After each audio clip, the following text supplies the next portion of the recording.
setiap penyembahan kami. Kami bersyukur buat hari yang baru Kau anugerahkan lagi bagi kami. Kami boleh sehat hari ini semua karena anugerah-Mu. Kami boleh hidup hari ini semua karena kebaikan-Mu Tuhan. Kami boleh beribadah hari ini semua karena pimpinan-Mu. Terima kasih Tuhan. Kami siapkan hati kami untuk benih firman Tuhan ditabur Tuhan. Biarlah hati kami seperti tanah yang subur Tuhan. Firman itu hidup, firman itu berakar, firman itu bertumbuh, dan firman itu berbuah di dalam kami, sehingga kami kuat pada akhir zaman ini. Terima kasih Tuhan, berkati semua umat-Mu yang menerima, yang mendengar firman-Mu hari ini. Roh Kudus yang menghidupkan. Di dalam nama Tuhan Yesus kami berdoa. Dengan bersehati kami usirkan semua roh jahat yang mengganggu kami beribadah, yang mengganggu kami mendengarkan firman Tuhan, yang mengganggu kami, yang mengganggu konsentrasi kami menerima kebenaran firman. Segala kebimbangan, kekhawatiran, pikiran-pikiran negatif kami tolak, kami usirkan di dalam nama Tuhan Yesus. Enyah dari tengah-tengah kami dalam nama Tuhan Yesus. Kami percaya kuasa mujizat Tuhan nyata di tengah-tengah kami hari ini. Semuanya umat-Mu Kau pulihkan ya Tuhan. Yang lemah Kau kuatkan, yang sakit Kau sembuhkan, yang susah Kau hiburkan. Dalam nama Tuhan Yesus, setiap orang di tempat ini, setiap pribadi di tempat ini mendapat jawaban daripada Tuhan. Dalam nama Tuhan Yesus kami bersyukur. Haleluya, haleluya. Sama-sama kita katakan amin. Silakan duduk Bapak Ibu Saudaraku. Haleluya, haleluya Bapak Ibu Saudaraku. Salam anugerah Tuhan. Salam sehat semua. Sehat semua hari ini? Puji Tuhan, luar biasa. Sapa dulu kiri kanannya dengan selamat hari Minggu. Salam anugerah Tuhan. Tuhan Yesus baik. Haleluya. Puji Tuhan Bapak Ibu Saudaraku. Di minggu ketiga ini kita beribadah semua karena kasih Tuhan. Hari ini firman Tuhan kepada kita, kendalikan pikiranmu. Kenapa perlu sekali mengendalikan pikiran? Karena pikiran ini memang aset yang sangat penting dalam hidup kita. Sebelumnya kita baca dulu firman Tuhan. Kita buka Alkitab kita dari 1 Korintus 2. Bisa dengar suara saya dengan baik? Puji Tuhan. 1 Korintus 2 mulai dari ayat 6 sampai 16. Saya baca yang pertama, Bapak Ibu lanjutkan dan kita bergantian. Hikmat yang benar. Sungguh pun demikian, kami memberitakan hikmat di kalangan mereka yang telah matang, yaitu hikmat yang bukan dari dunia ini dan yang bukan dari penguasa-penguasa dunia ini, yaitu penguasa-penguasa yang akan ditiadakan.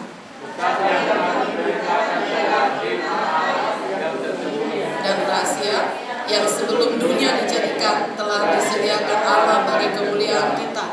Tidak ada dari penguasa dunia ini yang mengenalnya. Sebab kalau sekiranya mereka mengenalnya, mereka tidak menyalibkan Tuhan yang mulia.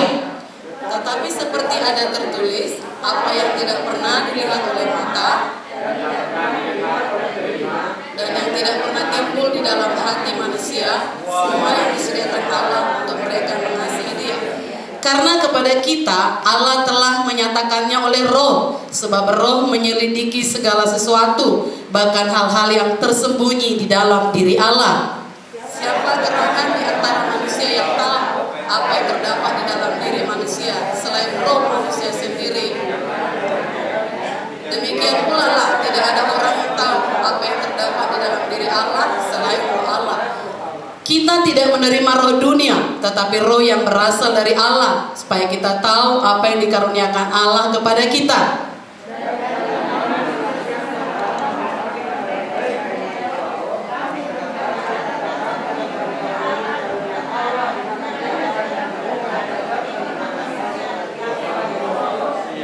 Tetapi manusia duniawi tidak menerima apa yang berasal dari roh Allah, karena hal itu baginya adalah suatu kebodohan, dan ia tidak dapat memahaminya, sebab hal itu hanya dapat dinilai secara rohani.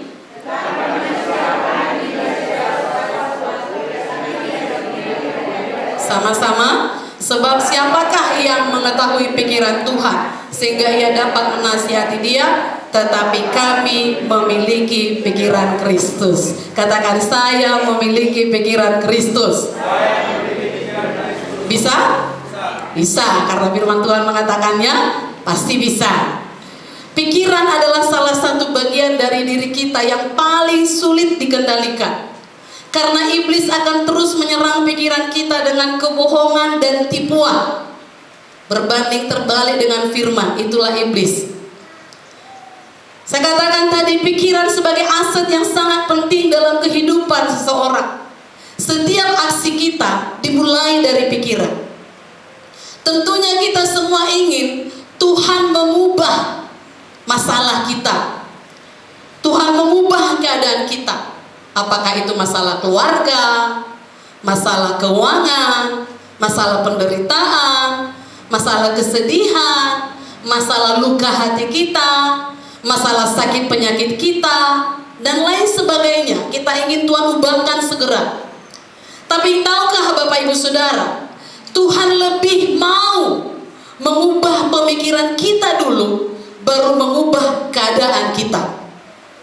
Haleluya. Kenapa harus mengubah pikiran kita? Karena pikiran kita menguasai hidup kita. Di dalam pikiran kita lah peperangan rohani terjadi. Efesus 6:12 berkata, karena perjuangan kita bukanlah melawan darah dan daging.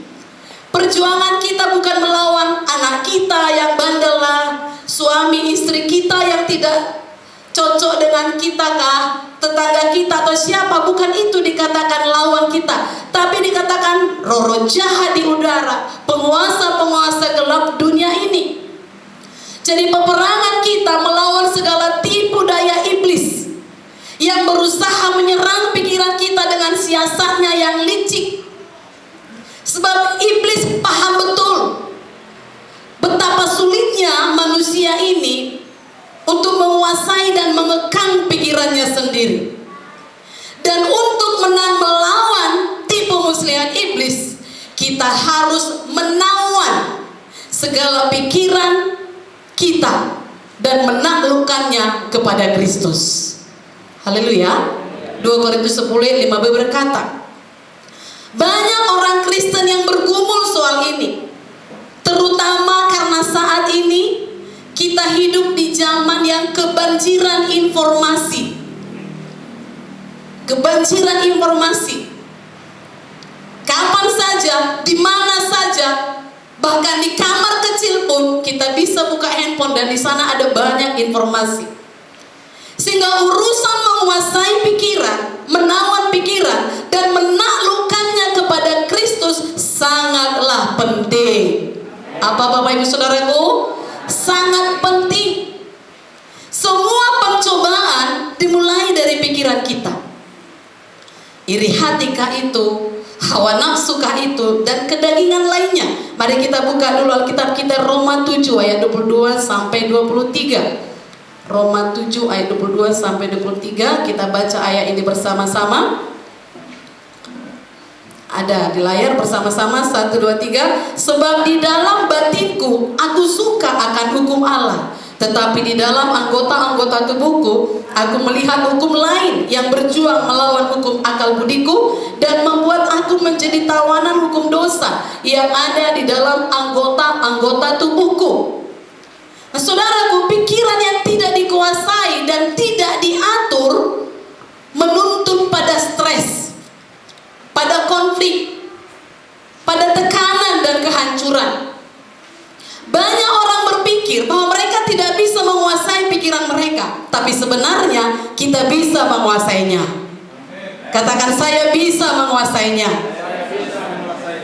Tidak ada yang bisa menguasai pikiran kita selain kita. Iblis tidak menguasai pikiran kita, dia hanya menyarankan, disarankannya, tapi dia tidak bisa menguasainya. Bahkan Tuhan juga tidak akan menguasai pikiran kita, dia beri kehendak bebas. Kitalah yang harus membuat pilihan. Haleluya. Bagaimana kita menawannya, menaklukkannya pada Kristus? Yang pertama, kita harus memberi makan pikiran kita dengan kebenaran. Inilah dia, kita beribadah, kita beri makan pikiran kita dengan kebenaran. Haleluya saudaraku. Kita tidak boleh mengisi pikiran kita dengan junk food atau racun,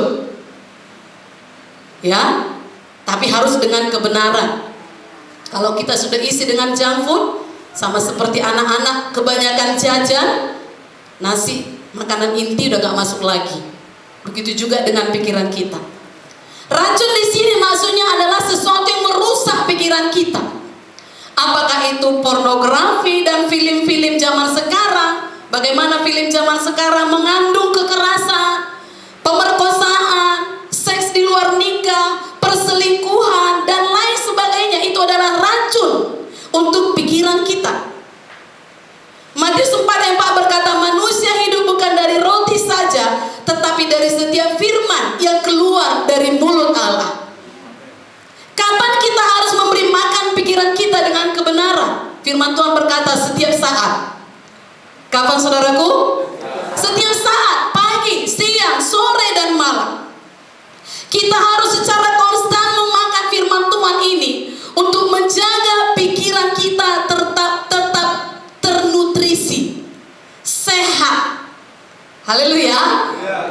Mazmur 119 ayat 147 berkata, pagi-pagi buta aku bangun dan berteriak minta tolong. Aku berharap kepada firman-Mu. Pagi-pagi buta. Siapa yang kita cari? Tuhan. Berharap pada firman. Setiap pagi berbicara kepada Tuhan. Tadi dikatakan berteriak minta tolong. Tuhan, aku percaya firman-Mu. Hari ini aku pasti berjalan bersama dengan Engkau. Ada ribuan janji Tuhan dalam Alkitab.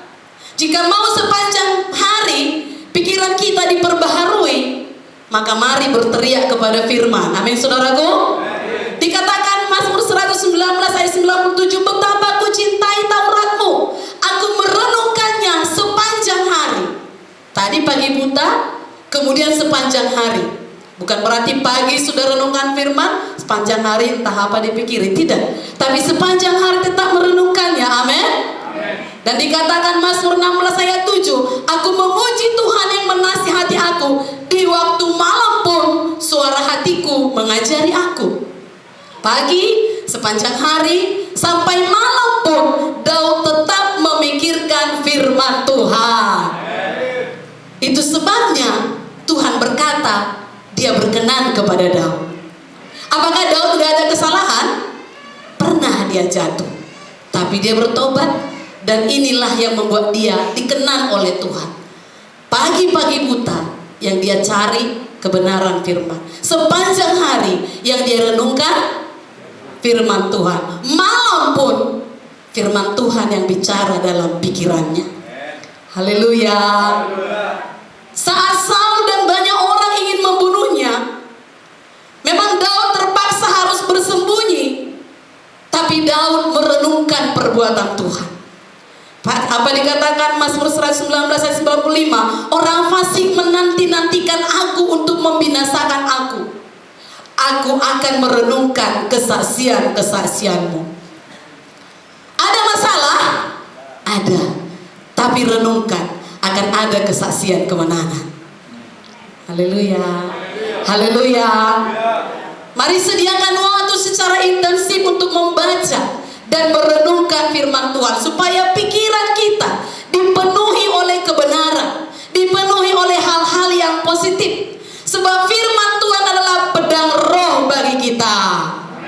Dikatakan di Ibrani 4 ayat 12, sebab firman Allah hidup dan kuat dan lebih tajam dari pedang bermata dua manapun. Ia menusuk amat dalam sampai memisahkan jiwa dan roh, sendi-sendi dan sumsum. Ia sanggup membedakan pertimbangan dan pikiran hati kita. Jadi firman Tuhan ini pedang roh kita. Amin saudaraku. Dengan pedang roh ini kita dapat melawan setiap serangan iblis. Haleluya.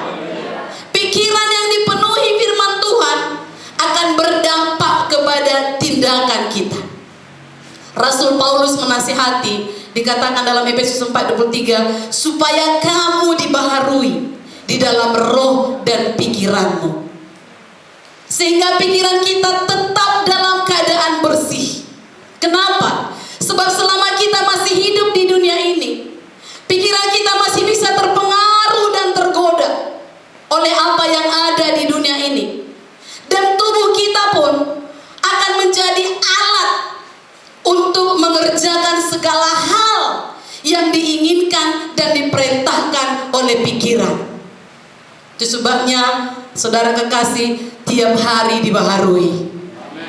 Saudara kekasih, Rasul Paulus mengajarkan agar kita menyerahkan pikiran kita kepada Kristus. Pertanyaannya, bagaimana kita menyerahkan pikiran kita pada Kristus? Yaitu dengan cara menawan dan menaklukkannya kepada pikiran Tuhan sendiri. Tentunya hal ini tidak mudah untuk dilakukan, karena manusia, saudara kekasih, diberikan kebebasan untuk berpikir dan bertindak. Seringkali pikiran manusia menimbulkan keinginan yang jahat dan yang tidak berkenan kepada Tuhan, seperti Roma 7 tadi. Aku pengennya melakukan yang baik, tapi kok yang jahat yang terjadi. Itu dia. Kita harus belajar untuk menyerahkan pikiran kita kepada Tuhan, karena sesungguhnya Ia mengetahui pikiran kita.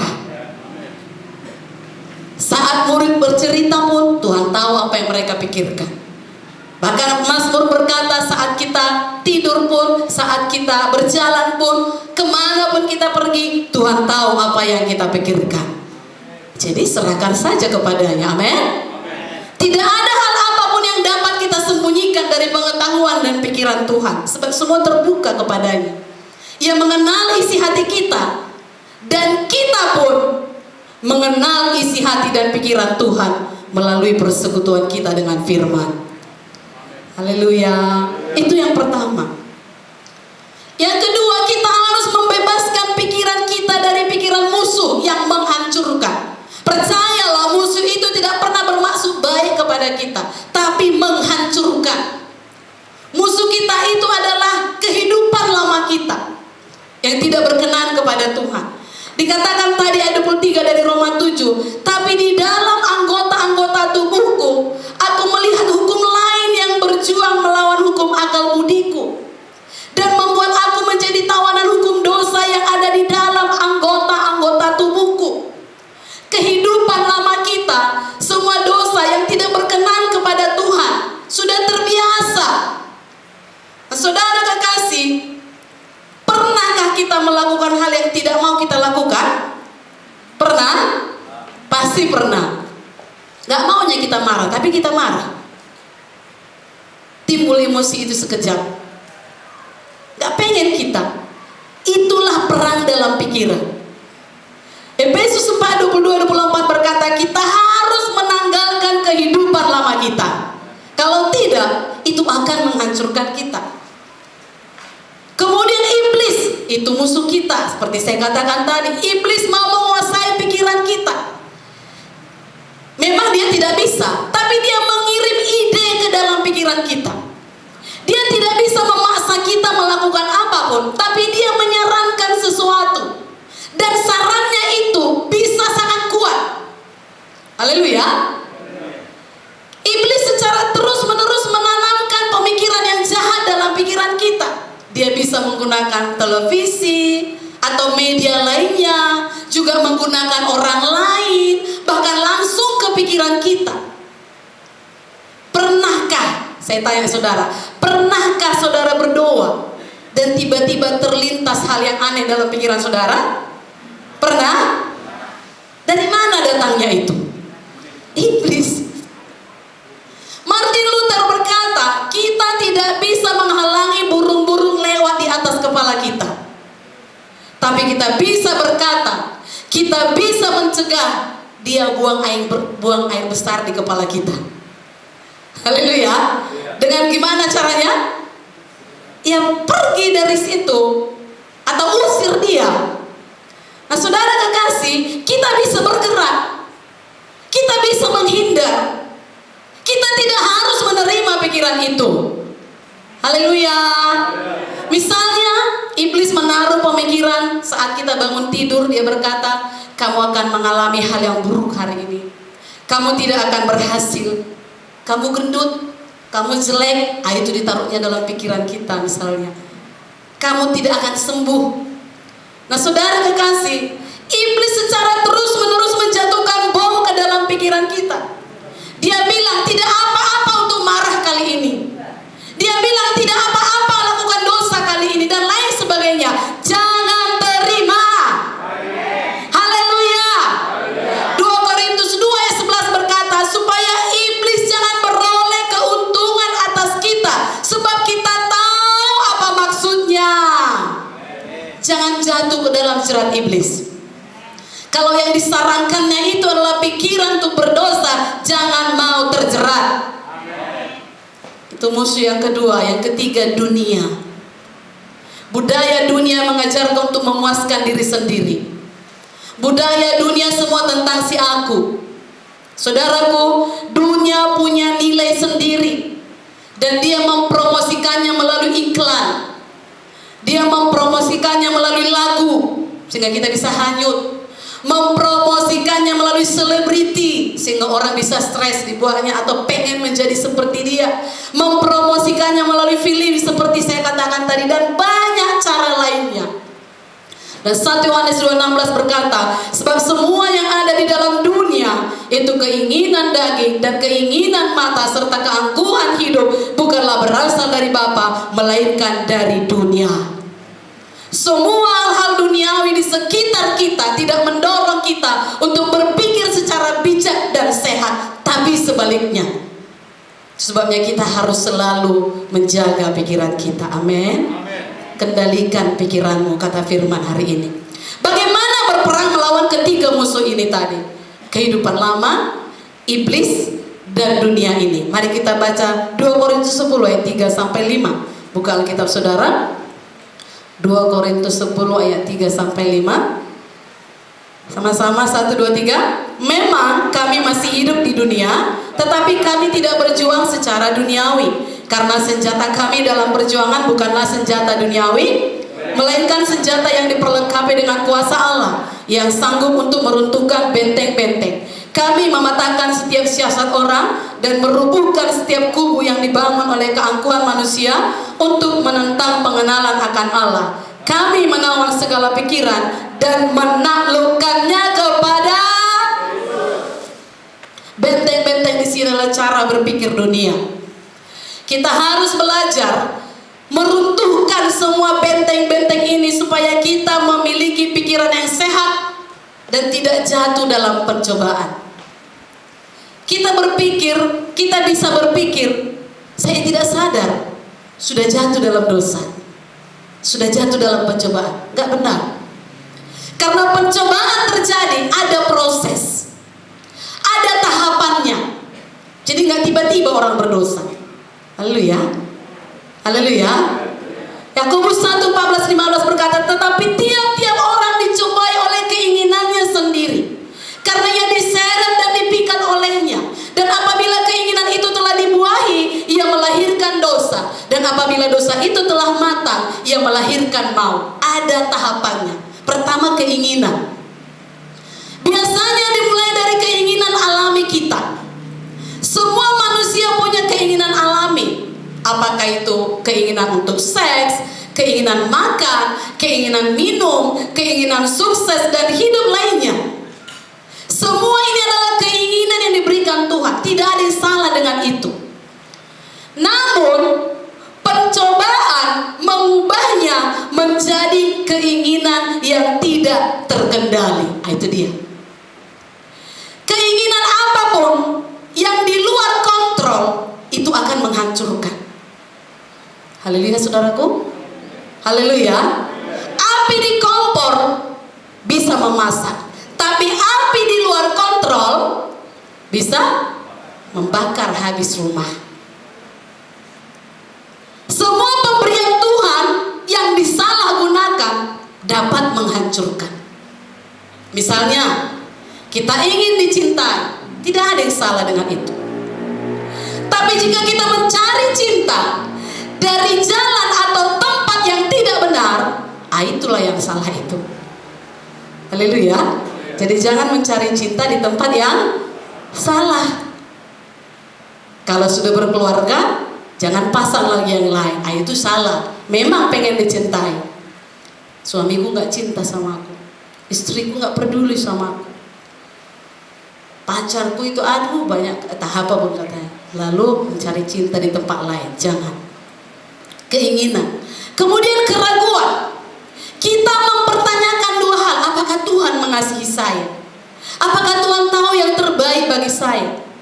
Seperti Adam dan Hawa, hidup di tempat sempurna. Tetapi iblis datang dan bertanya, apakah kalian melihat pohon itu? Apakah Tuhan benar-benar mengatakan bahwa kalian tidak boleh makan buah dari pohon itu? Iblis membuat ragu. Kemudian dilanjutkan dengan tipu muslihat. Iblis mengganti kebenaran Tuhan dengan kebohongannya. Iblis berkata, kamu tidak akan mati jika makan buahnya. Iblis menipu. Sama seperti sedang memancing, kita butuh umpan yang tepat untuk mendapat ikan, betul? Umpan apa yang digunakan iblis atas kita? Iblis tahu kelemahan kita, dan dia menggunakan umpan yang tepat. Kita anak-anak Tuhan sudah tahu ada kait, jangan berenang ke tempat umpan itu. Amin. Kalau sudah tahu itu kelemahan kita, jangan dekat ke situ. Tahukah saudara, pencobaan selalu terlihat lebih baik. Sama seperti Hawa dicoba. Wah, pohon itu baik katanya, dan dia tertipu. Jangan mau tertipu. Katakan kiri kanan saudara, woi jangan mau tertipu. Haleluya. Kemudian ketidaktaatan dan kekalahan. Tadi dikatakan sampai dosa itu matang. Kita bebas memilih apapun yang kita mau, tapi kita tidak bebas atas konsekuensi dari pilihan itu. Haleluya. Memang kita memiliki kehendak bebas, tapi ada konsekuensi setiap pilihan. Apa yang kita tabur, itu yang kita tuai. Kita tidak bisa memilih kebiasaan buruk dan tidak mau menerima konsekuensinya. Maka itu sebabnya kita harus selalu berjaga-jaga, karena selalu ada konsekuensi dari pilihan kita. Itu yang kedua. Yang ketiga, kita harus memfokuskan pikiran kita pada hal yang benar. Katakan kiri kanan saudara, fokus oi. Haleluya. Mazmur 119:112 berkata, telah kucondongkan hatiku untuk melakukan ketetapan-ketetapanmu, untuk selama-lamanya sampai saat terakhir. Condongkan hati melakukan ketetapan Tuhan sampai saat terakhir, sampai Yesus menggenapi janjinya. Gimana caranya? Pikirkan Yesus. Itu fokus. Kalau kau hampir menyerah, nggak betul lagi hidup ini, pikirkan Yesus. Apa yang dia sudah lakukan. Kalau kita memikirkan Yesus, berarti kita memikirkan dia sudah mati bagiku. Kalau dia pun rela mati untukku, apalagi untuk masalahku ini, kecil lah itu bagi Tuhan. Amin. Ibrani 12 ayat 3 berkata, ingatlah selalu akan dia yang tekun menanggung bantahan yang sehebat itu terhadap dirinya dari pihak orang-orang berdosa, supaya jangan kamu menjadi lemah dan putus asa. Katakan lagi kiri kanan saudara, jangan lemah dan putus asa. Pikirkan Yesus. Haleluya. Pikirkan kekekalan. Kolose 3:2 berkata, pikirkanlah perkara yang di atas, bukan yang di bumi. Kalau yang di bumi ini mengacaukan pikiran kita, ya sudah, pikirkan yang di atas. Tuhan, aku percaya suatu hari kelak aku menerima mahkota kebenaran, apapun mahkota itu. Haleluya. Dan juga pikirkan orang lain. Itu memfokuskan pikiran pada kebenaran. Dikatakan Filipi 2:4, dan janganlah tiap-tiap orang hanya memperhatikan kepentingannya sendiri, tetapi kepentingan orang lain juga. Yang diajarkan dunia, seperti saya katakan tadi, adalah hidup untuk diri sendiri. Tapi Tuhan berkata, pikirkan, perhatikan kepentingan orang lain. Ibrani 10:24, dan marilah kita saling memperhatikan, supaya kita saling mendorong dalam kasih dalam pekerjaan baik. Cara mempraktekannya di komunitas kita. Komunitas paling kecil kita, sel grup kita, praktekkan saling mendorong dalam kasih. Jangan saling menjatuhkan. Haleluya. Kalau ada yang tidak cocok, tanyakan apa kira-kira yang tidak cocok itu. Jangan si anu itu begini, si anu itu begini, lalu dua orang lagi di sana, si anu begini, si anu begini. Jangan demikian. Saling mendorong dalam kasih dan dalam pekerjaan baik. Amin. Jadi fokus pikiran kita pada hal yang benar. Pikirkan Yesus, pikirkan perkara di atas, pikirkan orang lain. Jangan hidup untuk diri sendiri. Yang keempat, bagaimana kita menawannya, menaklukkannya. Kita harus selalu merenungkan firman Tuhan. Ketika pikiran jahat merasuk akal budi kita, kita bisa segera mengenalinya. Sebagai anak Tuhan pasti bisa. Sehingga tahu harus bagaimana mengatasinya.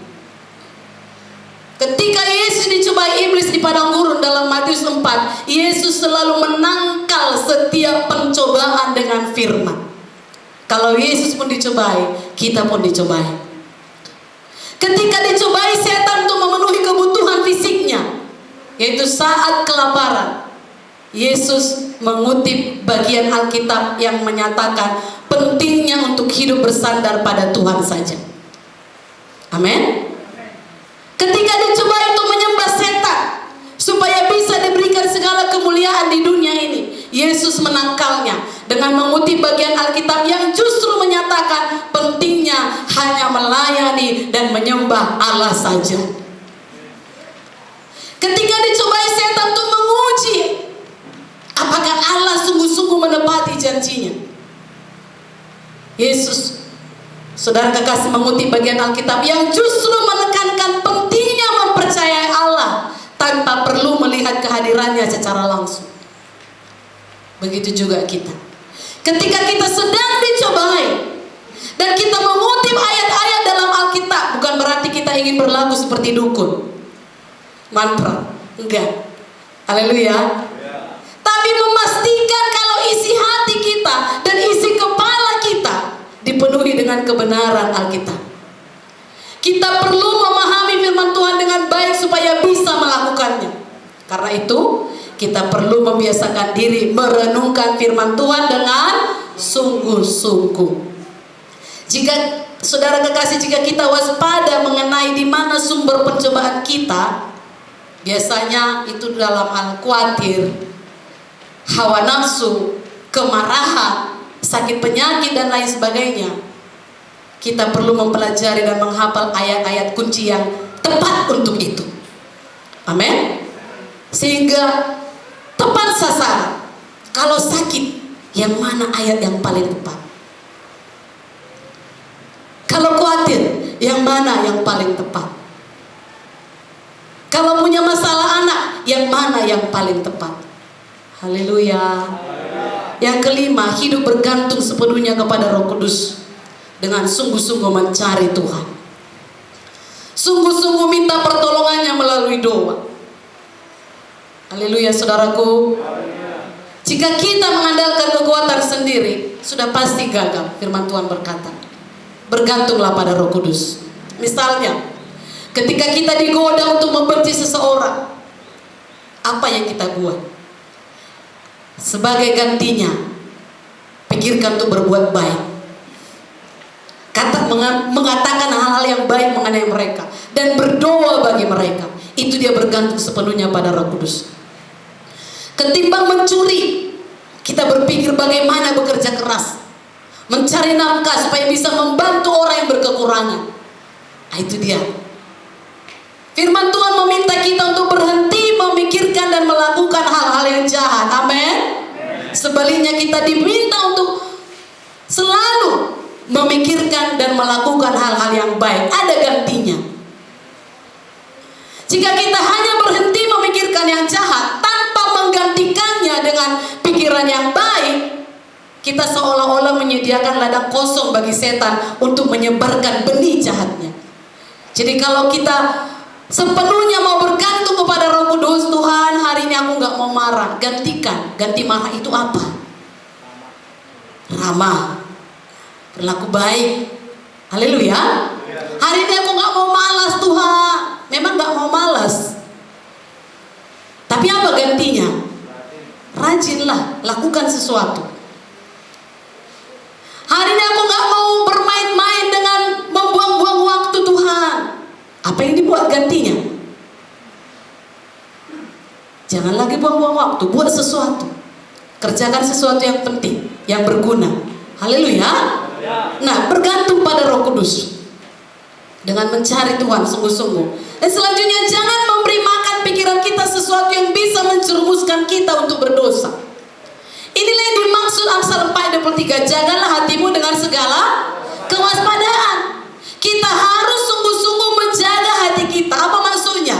Mengizinkan apa yang boleh berdiam dalam hati kita dan apa yang tidak boleh masuk. Nah, itu dia menjaga. Ayub 31:1 menyatakan, aku telah menetapkan syarat bagi mataku. Jadi ada syarat bagi kita, apa yang boleh masuk, apa yang tidak. Jadi jangan beri makan pikiran kita sesuatu yang menjerumuskan kita untuk berdosa. Tetapkan syaratnya. Oh, kalau ini gak bisa masuk. Udah tahu aku ini pekerjaan setan. Ini tipuan setan. Keinginanku ini gak benar ini. Harus kukontrol. Haleluya. Roma 13:14 juga menyatakan, tetapi kenakanlah Tuhan Yesus Kristus sebagai perlengkapan senjata terang, dan janganlah merawat tubuhmu untuk memuaskan keinginannya. Karena itu kita harus selalu secara disiplin menghindari apa yang kira-kira menjerumuskan kita untuk berdosa. Hindari video-video dari website misalnya yang pasti menjerumuskan. Hindari percakapan yang pasti akan menjerumuskan. Hindari situasi yang bisa menjerumuskan kita ke dalam dosa. Termasuk hindari orang-orang yang bisa menjerumuskan kita. Pasti tahu kita. Haleluya. Tahu saudara siapa kira-kira yang mau menjerumuskan saudara? Pasti orang-orang duniawi yang mau saudara jatuh. Dihindari. Didoakan boleh, tapi jangan bergaul. Amin. Poin terakhir, bertindaklah untuk berubah. Pada waktu lahir baru, yang dibaharui Tuhan hanyalah roh kita, tapi jiwa kita harus diperbaharui dengan merubah cara berpikir kita. Dalam Roma 12:2 dikatakan, supaya kita jangan menjadi serupa dengan dunia ini, sistem yang bekerja di dunia ini. Jangan mengadaptasinya hal-hal yang cara-cara yang duniawi, tapi dikatakan hendaklah kita berubah dengan cara membaharui pikiran kita seluruhnya oleh sikap yang baru, sehingga kita bisa buktikan betapa baiknya, berkenannya, dan sempurnanya kehendak Tuhan itu bagi kita. Saudaraku, seseorang bisa sudah lahir baru dan mendeklarasikan bahwa dia adalah ciptaan baru dalam Kristus, tapi kalau masih hidup dalam depresi yang sama, orang dunia pun depresi, dia pun depresi, ya, pikiran negatif yang sama, problema sama dengan dunia ini, percuma. Hanya mengenakan gelar anak Tuhan, tetapi pribadi sama seperti sebelum bertobat. Saudara kekasih, itulah yang gak berkenan. Haleluya. Jadi harus bertindak untuk berubah. Jangan sama. Amin. Amin. Hidup baru artinya memperoleh ide-ide baru dan sikap baru sesuai firman, dan melepaskan sikap lama. Nanti baca di rumah Kolose 3 itu bagaimana manusia baru. Kalau kita perhatikan itu, betapa kita harus berhati-hati hidup. Bukti sah bahwa kita telah menjadi ciptaan baru adalah adanya perubahan. Haleluya. Haleluya. Jangan sama. Dulu tukang gosip, setelah anak Tuhan pun tukang gosip, gak ada perubahan, gak bisa. Dulu cerewet, setelah ikut Tuhan juga cerewet. Saudaraku, jangan, harus berubah. Dulu tukang ngutang, setelah anak Tuhan juga tukang ngutang, gak bisa, harus berubah. Haleluya. Haleluya. Kita tidak bisa berkata saya sudah berubah kalau cara berpikir kita tidak berubah. Dan memperbaharui pikiran itu bukan kejadian sekali saja, tapi terus menerus, hari ke hari, sampai Maranatha.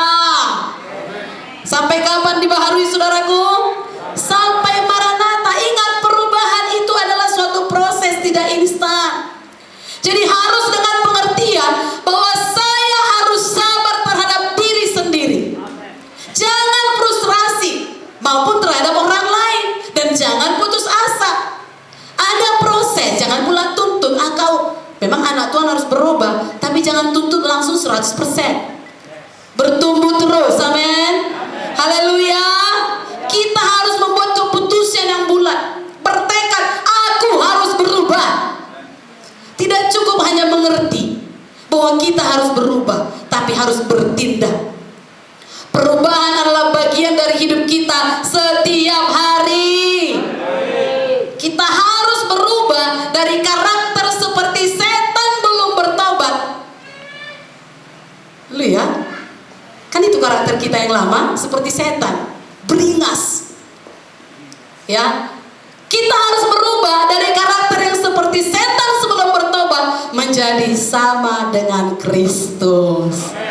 Haleluya. Gak gampang, itu proses. Roma 8:29 berkata, sebab semua orang yang dipilihnya, yang dipilih Tuhan, katakan saya. Sebab semua orang yang dipilihnya dari semula, mereka juga ditentukannya dari semula untuk menjadi serupa dengan gambaran anaknya, supaya ia, anaknya itu, menjadi yang sulung di antara banyak saudara. Ini yang Tuhan kehendaki. Dan hanya dapat terjadi jika kita memperbaharui pikiran kita. Maka kita akan berubah dari kemuliaan kepada kemuliaan. Tiap-tiap hari sampai Maranatha. Sabar. Sabar terhadap diri sendiri, sabar juga terhadap orang lain. Kalau dirimu belum berubah, jangan stres. Tapi ini sudah banyak caranya hari ini. Kemudian kalau orang lain juga masih susah berubah, tolong doakan. Kemudian ajari, nasihati. Amin, saudaraku. Roma 2:4 berkata, saudara kekasih, katakan tadi itu kehendak Tuhan. Jadi perubahan adalah suatu proses dan gaya hidup kita. Roma 2:4, maukah engkau menganggap sepi kekayaan kemurahannya, kesabarannya, dan kelapangan hatinya? Tidakkah engkau tahu bahwa maksud kemurahan Allah ialah menuntun engkau kepada pertobatan? Tidak tahukah engkau bahwa maksud kemurahan Allah ialah menuntun engkau pada pertobatan? Kenapa kita masih hidup hari ini? Tuhan mau kita bertobat. Haleluya. Kita jatuh dalam dosa, kita lakukan sesuatu yang tidak baik, tapi kita baik-baik saja. Allah bermurah. Kenapa itu jadi? Tuhan mau kita bertobat. Pertobatan adalah perubahan pikiran dan hati. Dan Alkitab berkata Allah memakai kemurahannya untuk membuat kita berubah. Kita harus mau diubah. Katakan, saya harus mau berubah. Haleluya. Cara berpikir kita berubah menjadi seperti apa kata Tuhan. Kita dapat melakukan seperti apa kata Tuhan. Kita dapat memiliki sifat seperti apa kata Tuhan. Dan kita harus ingat, ini adalah standar hidup kita, bukan apa kata orang. Haleluya. Haleluya. Bertindaklah untuk berubah. Keputusan untuk berubah harus kita buat, itu bertindak. Ulangan 30:19 berkata, pilihlah kehidupan. Dengan kata lain, kalau kita tidak membuat keputusan untuk berubah, tidak akan terjadi apa-apa. Kita harus buat keputusan untuk berubah. Kalau sakit, aku harus sembuh. Katakan, aku harus sembuh. Haleluya. Kalau berhutang, berubah menjadi sehat keuangan kita. Katakan, aku tidak mau terikat hutang. Tuhan, tolong aku membayar hutangku. Tuhan, buka jalan memberkati aku. Kalau aku terus berhutang gak jadi berkat, bebaskan aku Tuhan. Tekad berubah, buat keputusan, amin. Dan jangan buka hutang baru. Padakan apa yang ada. Kalau memang terpaksa harus berhutang, harus mencicil untuk membayar. Dan jangan berhutang kepada rentenir, nanti kau susah. Haleluya. Haleluya. Kita untuk ini kan berhutang, tapi nggak berbunga. Haleluya. Haleluya. Dan kita selalu mencicilnya. Amin. Nah, itu dia. Tapi harus ada keputusan. Keuanganku harus sehat. Kita harus membuat keputusan dari suka dosa jadi suka kebenaran. Dan lain sebagainya. 3 contoh saya kasih. Sakit jadi sembuh, berhutang jadi sehat keuangan, suka dosa jadi suka kebenaran. Yesaya 24:15 berkata, pilihlah siapa yang kau sembah. Kita harus buat keputusan. Apakah kita melayani Tuhan atau melayani setan? Apakah kita ke neraka atau ke surga? Keputusan adalah pintu terbuka untuk kenyataan terjadi. Jangan hanya dipikirkan saja, bertindaklah. Haleluya. Katakan, bertindaklah. Aku harus bertindak. Aku harus buat keputusan. Serahkan kehendak kita seluruhnya, seutuhnya kepada Tuhan. Kehendak kita harus mati supaya kehendak Tuhan hidup di dalam kita. Sering saya ajarkan di pemberitaan, memikul salib itu bukan berarti kalungmu harus salib, kerabumu harus salib, cincinmu harus salib, tidak. Tapi kehendakmu tidak seturut kehendak Tuhan, matikan kehendakmu, ikuti kehendak Tuhan, itu salib. Haleluya. Haleluya. Ada kehendak kita, ada kehendak Tuhan. Tapi kehendak kita itu berlawanan dengan kehendak Tuhan. Matikan kehendak kita, ikuti kehendak Tuhan. Kita harus berkurang supaya Kristus semakin bertambah. Amin. Ayat 36:11 berkata, jikalau mereka mendengar dan takluk, maka mereka hidup mujur sampai akhir hari-hari mereka, dan senang sampai akhir tahun-tahun mereka. Wow. Jika mereka mendengar dan takluk, dengarkan firman Tuhan dan taklukkan pikiran kita kepada Tuhan, maka firman Tuhan ini berkata, hidup mujur sampai akhir, senang sampai akhir tahun mereka. Haleluya. Jangan stres dalam Tuhan. Amin. Enjoy. Haleluya. Tapi itu kita harus menaklukkan pikiran kita kepada Kristus. Miliki keinginan besar dan kerinduan yang kuat untuk berubah. Pelajari orang-orang yang sukses sebagai orang percaya, maka akan timbul kerinduan untuk berubah. Perkatakan apa yang ingin kita capai untuk berubah. Hindari apa yang menjadi kelemahan kita. 3 Yohanes ayat 2 berkata, saudaraku yang kekasih, aku berdoa semoga kau baik-baik dan sehat-sehat saja dalam segala sesuatu, sama seperti jiwamu baik-baik saja. Kita tidak bisa hidup baik-baik dan sehat dalam segala hal sampai jiwa kita, pikiran, kehendak, emosi kita baik. Jadi harus sehat pikiran kita. Pikiran kita, pengertian kita harus diisi dengan memperdalam pengetahuan kita akan kehendak Tuhan, jalan-jalan Tuhan, rencana Tuhan, semua aspek hidup kita. Jika kita mau dan bertindak untuk berubah, maka pengalaman kita dengan Tuhan akan meningkat dan kita akan alami promosi dari Tuhan. Jangan malas untuk berubah. Haleluya. Kalau biasa tidur di gereja, jangan malas untuk berubah. Cubit pahamu dan katakan, dengar firman Tuhan. Nah, itu harus berubah. Haleluya. Enak memang tidur di gereja, nikmat rasanya. Tapi jangan mau. Amin. Bukan karena saudara tidur, tapi ini kan peringatan. Lihat ke dalam firman sebagai cermin agar kita bisa berubah. Kita harus bercermin kepada firman Tuhan. Kalau saudara bercermin nampak jerawat, lalu berpikir gimana supaya jangan jerawatan lagi. Kalau ada yang kotor, dibersihkan. Cermin bisa menolong kita untuk menentukan apa yang perlu diubah dalam hidup kita.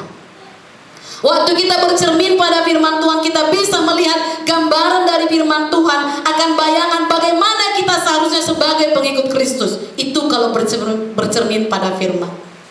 Saudaraku, ini yang membuat kita ingin berubah. Dari terbelenggu menjadi merdeka. Gimana ya supaya aku merdeka? Jangan hanya merayakan kemerdekaan Indonesia, merdeka juga dari perbudakan dosa. Haleluya. Dari sakit jadi sembuh, apa kata firman? Dari kekurangan jadi keberkatan, apa kata firman? Dan seterusnya. Bertindaklah, amin. Dan kita harus waspada pada pintu-pintu masuk menuju ke hati kita. Sedikit lagi, masih mau? Setan mau mencuri, membunuh dan membinasakan. Setan mencoba mencuri iman di hati kita melalui pintu gerbang. Apa pintu gerbangnya? Mata, telinga, dan mulut. Ini yang dikatakan Matius 12:34. Hai kamu keturunan ular beludak, bagaimanakah kamu dapat mengucapkan hal-hal yang baik sedangkan kamu sendiri jahat? Karena yang diucapkan mulut meluap dari hati. Kalau hati mau berubah, ubah apa yang masuk dalam mata, telinga, dan mulut. Jangan dengar dan lihat musik duniawi yang penuh nafsu seks supaya engkau jangan di dalamnya. Jangan lihat, jangan dengar dan lihat film-film kekerasan misalnya, kekejaman, pembunuhan, depresi, kehancuran. Jangan bicara yang sia-sia atau omong kosong. Dengar, lihat, dan perkatakan sesuatu yang memberi kehidupan. Haleluya. Sebab Yohanes 6:63 Yesus berkata, rohlah yang memberi hidup, daging sama sekali tidak berguna. Jadi semua kehendak daging itu gak berguna, kata firman. Rohlah yang memberi hidup.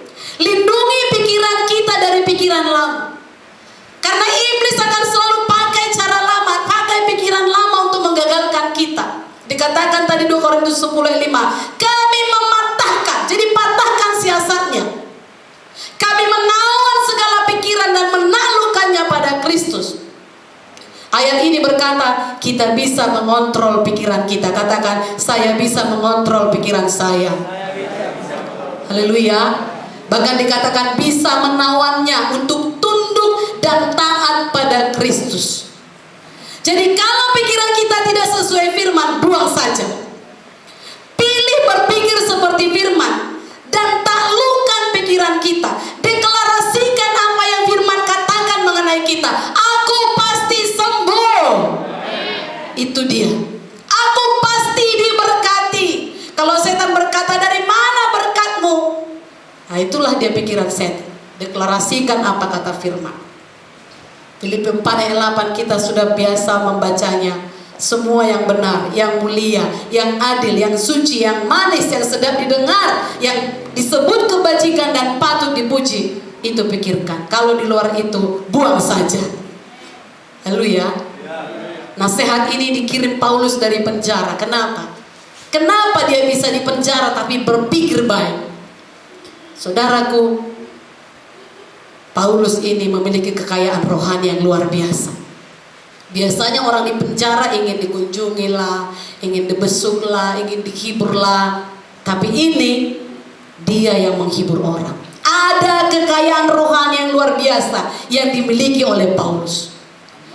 Kalau Bapak Ibu Saudara kita memiliki kekayaan rohani yang luar biasa, bagaimanapun setan membom pikiran kita, kita akan bisa menawannya kepada Kristus.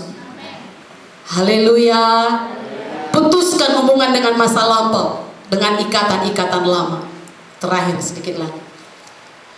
Biar teman lama saudara baik dan pernah menolong, tapi jika dia mengajak saudara kepada hal-hal duniawi, itu harus ditinggalkan.